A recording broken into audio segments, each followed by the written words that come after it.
what I see you put kids through and the amount of work that I see kids put out is fucking insane. Mm-hmm. I didn't think it was possible. Mm-hmm. I see 6-year-olds doing practices harder than my high school wrestling practices. Like, what made you think that, you know what, like, I'm gonna do this and let's see if they'll take it, or let's see if they can handle it? Or, I mean, did you just assume, or was it dumb luck, or I mean, did you just go for what you thought would work? And it was just kind of like the first day, like a couple kids start running around, start goofing off, and it was like, no, we're not going to do that. We're going to do this instead. And they just took to it. Okay. And they just listened. And so they continued to listen. And so as long as I kept saying, we're going to do this, not that, they continued to listen, and it's just continued to grow and whatever. But ultimately it just came from not wanting to have to go in to an hour-long class of kids running around, jumping off the walls, licking each other's ears and doing whatever else. It was just trying to find a way to have some sort of structure in a kid's class, and then just seeing how push them a little more, push them a little more, push them a little more. And the thing is, the kids will never push back. They just, okay. They'll take what you give them. It's the parents, it's the adults, it's all these things that, oh, they're just 7, they can't do that. They're just 5, they can't do that. Like, if you're not in the picture telling them they can't do it, they're going to do whatever they're told to do. They're going to work as hard as they need to work. They're going to put in the effort, and they're going to achieve all of these things the same way that adults can. The problem is, it's the adults around them telling them that they can't do that because they're 6 years old, they're 7 years old, they're whatever. Coddling mindset. Exactly. So that's why we stopped allowing the parents to be in the room to do all these things, because it's like, if these kids are in here and mom and dad aren't there to come over and save them and distract them and do all these things, they're just going to realize, like, okay, this is what we're doing. And coach said to do this, I'm going to do it. And make it tough. Exactly. And so that's what it's been. And now over the years, I've been doing it long enough to know how to actually structure the hard work and the technique, and, you know, when to do conditioning, when to focus more on techniques, when to push, when to pull back, when to do all these things. But yeah, at the beginning, it was just kind of like more of a way to keep some sort of structure in the class. Right. You just didn't want to drive yourself insane. Exactly.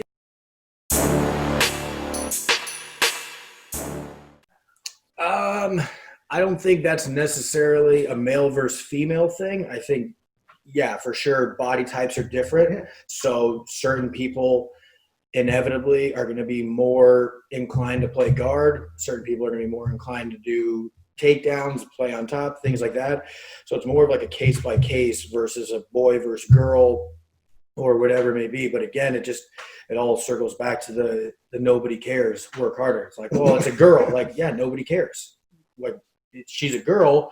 She's going to be a girl who learns how to defend herself, who learns how to do jiu-jitsu, who learns how to put in the work, just the same way that the guys are going to be able to do it, the boys, and all of those things. And honestly, what I've learned at this point is, you know, we all grow up with hearing the saying, like, oh, you fight like a girl, you train like a girl. And it's like, yeah, that's perfect, because most of the girls that I have train harder than the guys that I have. Most of the girls put in more effort. They're more focused. They're more dedicated. They're more whatever. So at this point, it's like, when you tell someone, like, train like a girl, like, it's a challenge to train like a girl, because the girls, most of the time, you look at them, they're in there kicking all the boys' butts.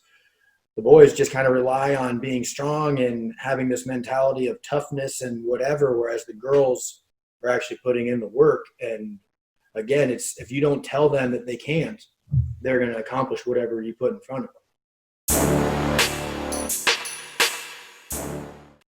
100%. It's the number one reason why I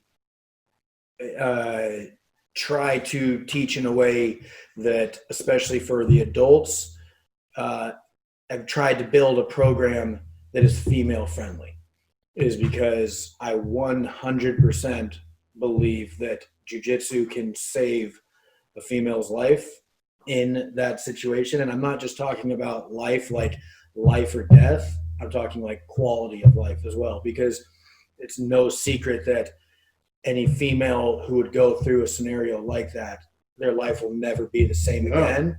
And so my goal is to make sure that they have the skills to keep their life the way that it is, to not have to endure something and simply just survive and then move on carrying these scars, but to never be in a situation where they would have something happen like that that could affect their life and the quality of life that they live. So I 100% believe it. And in fact, it's one of the things I remember when I very first started that same small gym that I was training at.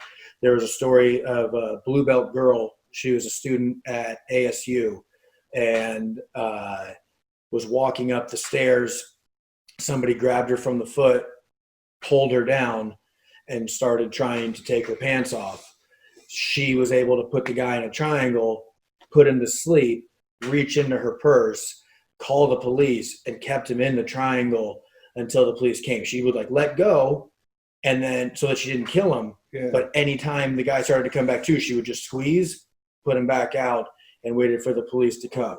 And so, you know, that was like the thing to me that was like, all right, yeah, that's pretty awesome. And that's kind of what I tell, you know, females when I talk to them now. I've done a lot of female self-defense courses over the years and things like that. And the number one thing I was telling them was like, I'm simply going to give you an idea of what you would need to defend yourself, but this will never actually save your life. 1 hour on a Saturday is never going to be enough. You need to be you need to be committed. You need to find a program and have consistent training and dedicate at least some portion of your life to developing the skills to make it so that you can be one of those stories, right? I would much rather have any female that I know in my life. You know, I have obviously a mom, a sister, now daughter, wife, all those things.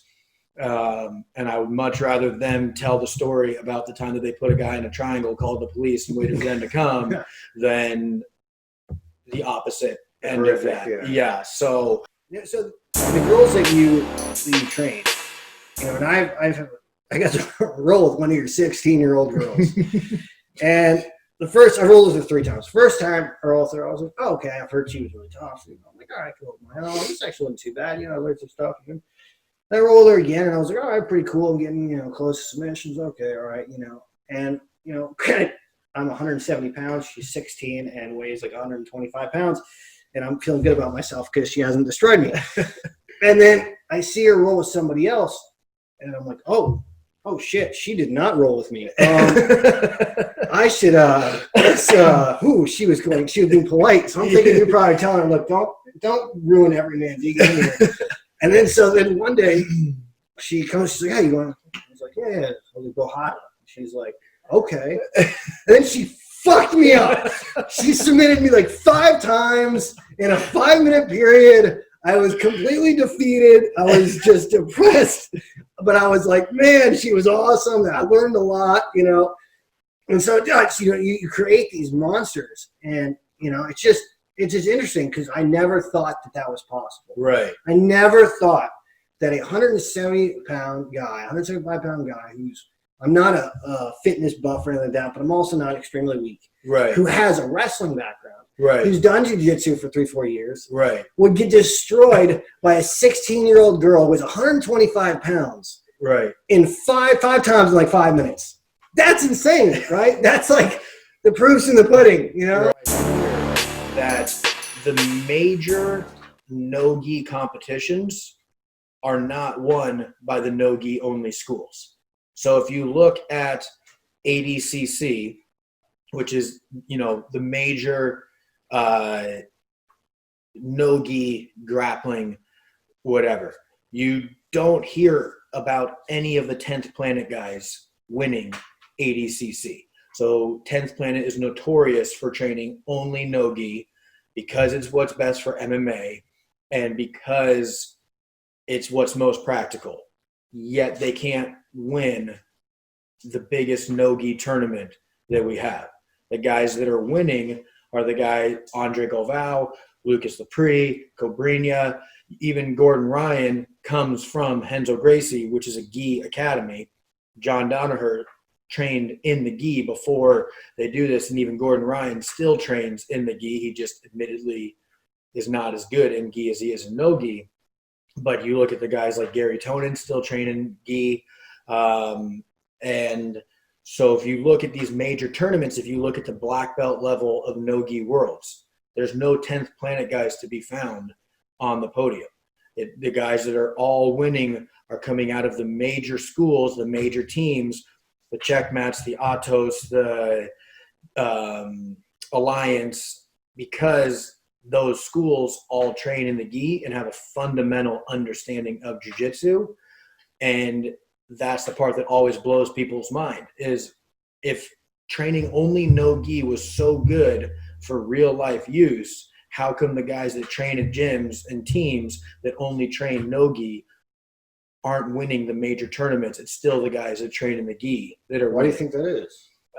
Because you have more to be concerned of when you're training in the gi. You have grips everywhere. There's a lapel that can choke you, a belt that can choke you, collars can choke you, sleeves, like grips on everything. And so when you do no gi, it's like, oh, I just have to worry about that?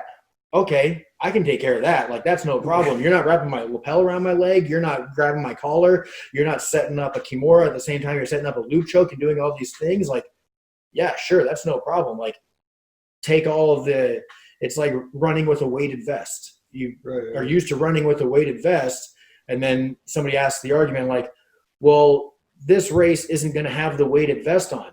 So wouldn't the guy who's running without the weighted vest every day do better than you? You're used to running with the weighted vest. It's like, exactly.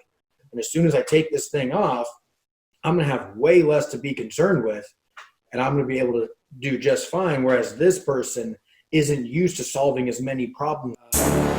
What I try and tell everybody is, like, the best things that you can have for real life self-defense situations is understanding like a good ashibarai from judo, being able to foot sweep someone, take them to the ground without you having to go down to the ground with them, and having a good solid kimura and a solid triangle. And I think if you can understand that, you can keep yourself relatively safe. And as long as you have mastered those three things, I have a hard time believing that you can really be put into a position of any real danger. Whereas, trying to explain is, a kimura and a triangle are good because a kimura, you can keep your guard closed.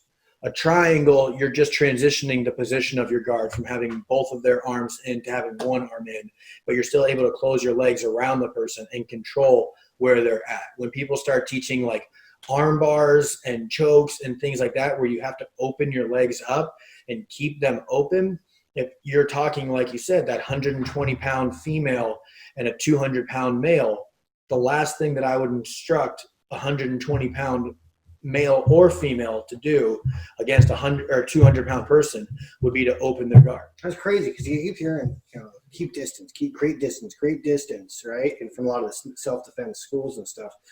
But that's the opposite, right? I mean, you're saying, control the distance, keep it tight, and I guess hopefully there will be help on the way, or maybe you put him to sleep or dislocate his shoulder or something. Right. Like that. That's wild. That's a different – I mean, that's why I chose the sport for my kids. It's just – you do see those fancy things and you get excited. You're like, oh, maybe the T-shirt will work. Right. Well, I mean, it's like you watch Krav Maga videos. In Krav Maga videos, they have the simulation of the girl walking and a guy comes up, and next thing you know, the girl starts trying to kick the guy in the nuts 500 times and punch him in the face. And what's going to happen is there isn't a single grown adult male in the world who hasn't developed just a natural response or whatever to protect their groin. Like, every adult has been hit there at least once, and they know like how to protect that area just subconsciously. Yeah. And most people, I would say, especially somebody who's found themselves in a position where they're committing an act of violence, has been involved in some sort of fight before. So they're used to somebody trying to punch them. So now all of a sudden they have a 30, 40, 50, 60 pound weight advantage on someone, and they're trying to punch them. More than likely they've seen that happen before. Knocked out. And so they're going to take one hit from someone smaller than them. They're going to hit them back, and size is immediately going to matter. You think that judo? So, you know, that's what I try and teach when I do self-defense things, is how to do takedowns where you don't have to go to the ground with the person. It's get in, get out, stay safe, right? So if somebody comes at you, take them down and get away from them rather than go to the ground with them, start punching them, start getting all tangled up, start trying to armbar them from mount or whatever. Like, if you're having to go to mount, you already screwed up. Like, get away. Don't go to mount. Get away. Take them down. Get away. Take the head start. Start running away. And so I think, you know, anybody who trains in the gi should at least have some understanding of judo, should know a basic triangle, and should know a kimura.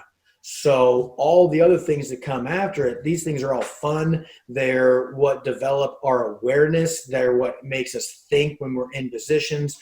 They're what make our mind work of how to problem solve. Yeah, so what it is it's like one of my best friends for over a decade now is he's a sergeant, and you know, the gym, we offer discounts for military, law enforcement, first responders, all that. So naturally we have a decent amount of officers who train at the gym, and I know a lot of these officers personally, inside and outside of the gym. I know that these guys are good guys, but that does not change the fact that I've seen videos of officers in situations where it is completely evident that there's a lack of training. There's a lack of understanding.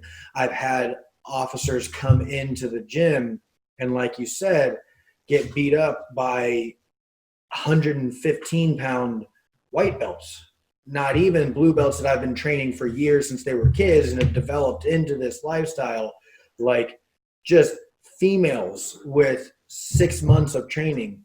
And these guys are officers who are bigger than them, and they will come in and get manhandled by them. And it is so apparent that there's a lack of proper hand-to-hand training with officers. And when you talk to so many of them, you say, well, this happens, and then they just say, well, that's just when I would start hitting them. That's when I would pull back and get my gun out. That's when I would, whatever it may be. And it's like distractionary strikes. Right. It's like, man, it doesn't have to be that way. It's not that I'm saying that those scenarios don't take place where an officer needs to do what they need to do to be safe and things like that. But so many of these videos that you see on the internet, you just look at them and it's like, man, like, no wonder this guy had to pull his gun out. Like, he has no idea how to handle himself in any sort of hand-to-hand combat. Whereas I'll hear stories about kids from our kids program where a bully picks on them at school and they do something and the bully tries to punch them, they duck under, take the bully down, hold him down, mount him, and wait for the teacher to come. So it's like, if I can have a 12-year-old kid do this in school, why are officers not able to do the same thing? The officers in a situation, they get involved in hand-to-hand combat. The officer is able to take the person down, control the situation, and wait for their backup to come without having to injure anybody.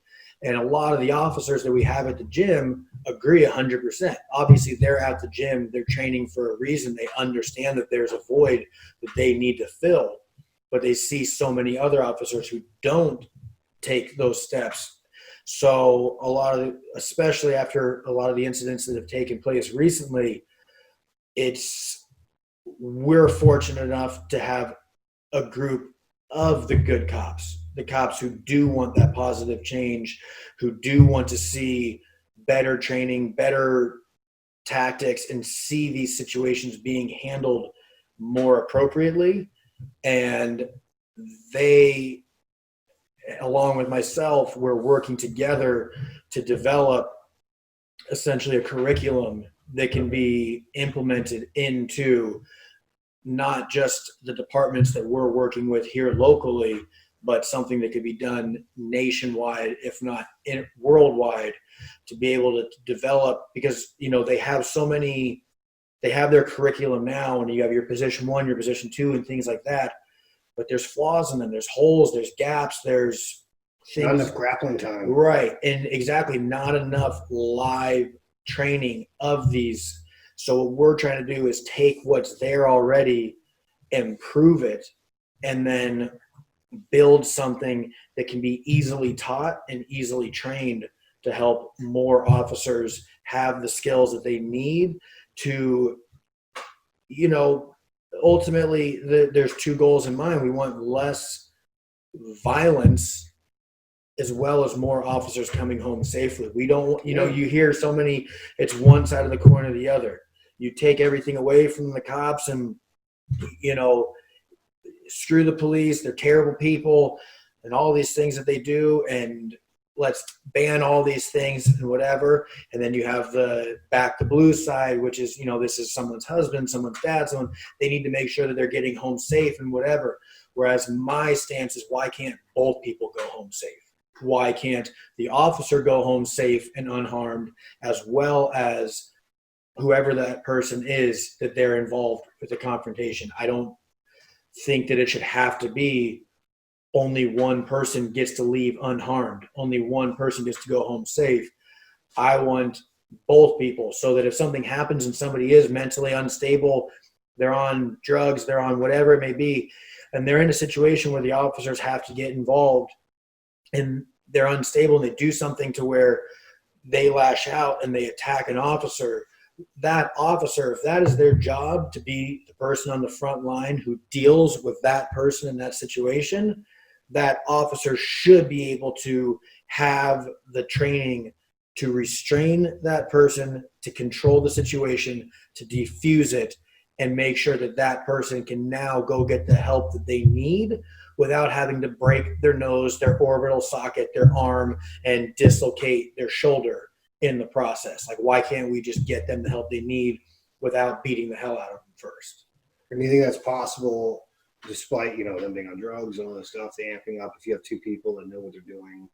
Yeah, I think with the proper and adequate training, and again, exactly what you said, it has to be 2 people. It can't be the one officer who trains and his partner who does it. It has to be 2 officers who train a system and tactics to be able to handle those situations, so that when number 1 goes in, number 2 knows what number 1 is doing and where he needs to be to meet up and do it. So that's a lot of what we work is not so much officer 1 being the hero, but officer 1 getting to a position where officer 2 can come in and hand. Exactly, right. Smart. And so that's a big thing that I didn't know until I started working with these officers. And fortunately, the officers that I'm working with, they're not just random officers off the street. These guys have been around for a long time. You name a scenario, they've seen it, they know what to do.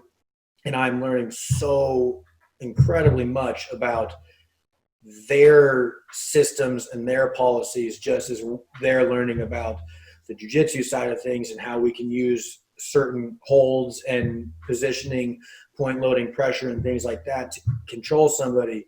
And realistically, it's like the way that we do it is, it's not I'm teaching them or they're teaching me. We are working together to develop something with their knowledge and mine.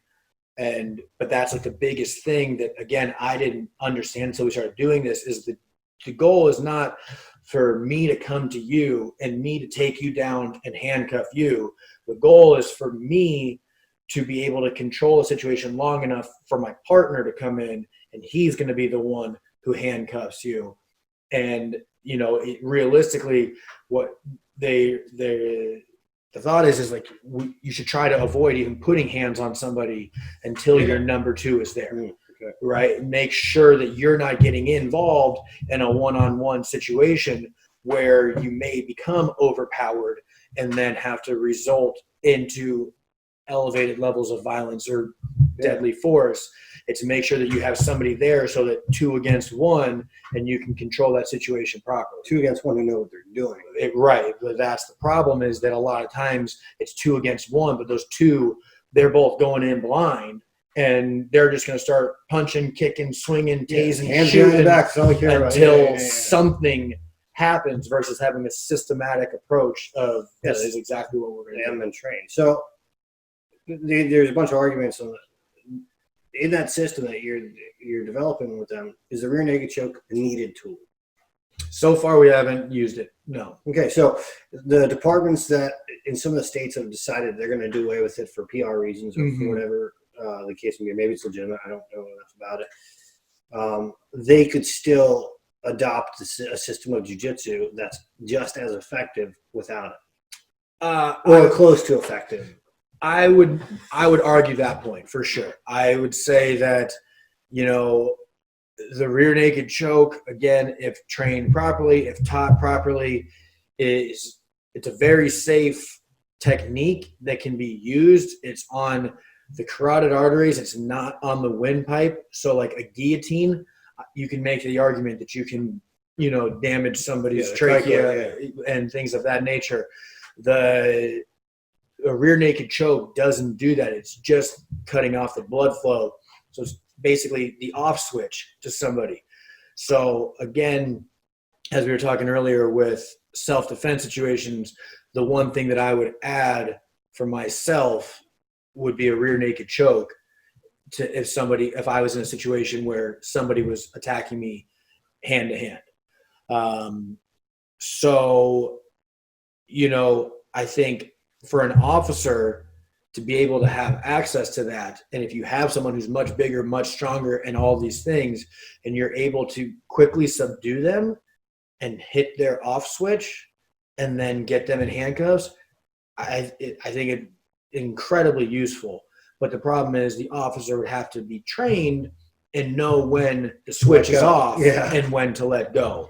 And so I think that's what the problem is you're seeing these guys and they're holding pressure on the carotid artery for minutes at a time when it takes 3 seconds for somebody to go to sleep. On top of that, that's because they haven't been in enough fights. Right. Their adrenaline's too high. Exactly. They're panicked. 100%. They're 100%. Their adrenaline is through the freaking roof, and so that goes with the training. I mean, the more they train, the more they grapple, the more comfortable they're going to be in those situations. Well, you got an uphill battle there. It's not going to be easy. No, we're all well aware of that. And, it's like I said, my thing ultimately is if we change the world, great. But if we can just help one officer go home safe at night, 100%. That's ultimately what the goal is. The goal, if we can help one person, that's enough. And then wherever it goes from there, that's where it goes. But I feel. If we can help one person, outstanding. Exactly. More the merrier. And so that's the thing. Like I said, it's guys that have been at the gym for years. It's one of my best friends for over a decade. It's, people who are members of the gym and things like that. And my thing is the guys who come in and we work together, these are guys that I care about, that mean something to me. And so if nothing else, if I can help those guys go home safely, 100%. then Dream, right? That's great. Absolutely. And if myself and those guys can open up and they can start teaching some more people, we start getting some more people in, and those guys end up going home safely, even better. And again, it's not just them going home safely, it's them being involved. Because the coolest part about it now is I get at least one message a week now from these officers that I'm working with. Hey, was involved in a call last night. This happened. I used this, whatever that we were working. It totally worked. Didn't have to hit the guy. Didn't have to do anything. What we're working on here, what we're practicing, what we're training, I applied it last night and it worked just like we said that it would. And so that's the thing is already, no matter how big it is, there's already a change that's taking place. So these guys that are part of the gym, they're going home safe, but they're coming to me and they're excited and they're happy about how they're able to get into these situations and use what we're working. Like, dude, it worked just like we practiced. Didn't have to hit the guy, didn't have to do anything. This happened, that happened, foot stuffed him, brought him down, arm behind the back, boom, he was in handcuffs. And it was over in 3 seconds. And so I already feel that the goal is accomplished. And now it's just kind of with that. I'm working right now to set up a nonprofit that it won't necessarily help lower income families, but what I'm trying to do, and one of the main reasons why I've gotten as far as I've gotten into this, as far as like how deep I am into it and committed and things like that, is I lost my best friend to drug abuse about 8 years ago now. And that was kind of like the catalyst that sent me into this, I need to do something with my life kind of situation. Fortunately, I had another friend that, it's by all means, he's like my brother. He as well struggled with drugs and alcohol, was able to find treatment, find help, and completely turn his life around. And so I've seen both ways that it can go, somebody who's not able to get help versus somebody who is able to get help. So we're working to build a nonprofit that will help people who are in treatment and for drugs and alcohol. A lot of the rehab centers and things like that, they take them horseback riding, they take them to do yoga, they take them painting, and these things that, if it's a 24-year-old guy who's strung out on heroin, when he gets out, he's not going to go buy a horse and start riding it every day. He needs something more practical, more realistic. So we're working to start a nonprofit that will be able to take donations to help,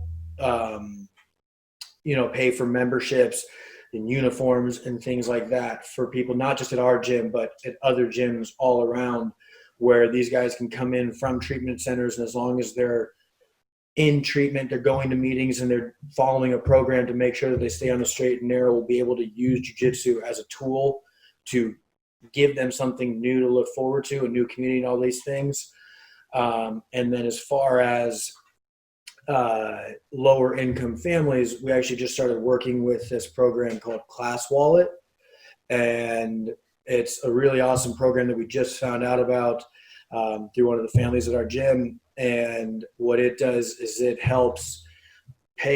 pays full price memberships for families who maybe wouldn't be able to pay for that membership on their own. It pays their membership for them. So the families can go in and they apply, they get approval. We became an approved vendor for them. And so now families who are in that situation, who want to get involved but maybe financially aren't able to, that's beautiful. It's now a resource. That's called what? It's called Class Wallet. Class Wallet. Okay. What's your website? Do you have it? We'll put the website. We'll link the website in this as well, and then we'll follow up with the nonprofit, and so that way, where can people go to follow you to kind of find out more information about you, the nonprofit, your gym, stuff like that? So they can follow myself or the gym on Instagram, Facebook. The gym's Lotus Club Fight and Fitness on Instagram. Myself, Sean_Downey on Instagram. We have an awesome social media presence on Instagram for the gym and everything. Myself, not so much. Every now and then a picture of a fish or my kid, but that's about all I do for social media. But yeah, our gym has all the information and we're constantly making all the updates, and everything can be found on there and on our website. Awesome. Instagram, Facebook, Google, all the other good stuff. Yep. Do you guys have a Twitter? We do not. Thank God. Yeah. Thank God. Stay out of that boo box. Yeah. No. All right. Well, awesome. Well, thank you so much, Professor Sean Downey. We'll link all the other stuff that we talked about in either below or something. So we'll figure it all out. And that licking noise you've been hearing the entire time, if you've heard it, is Pickles, our dog, has been going to town on her paws. So if you hear weird stuff, I'm sorry. I promise you nothing freaky is going on below the table. Just our pit bull. That's it. All right. Awesome. Well, thank you very much, Sean. Appreciate it. My pleasure.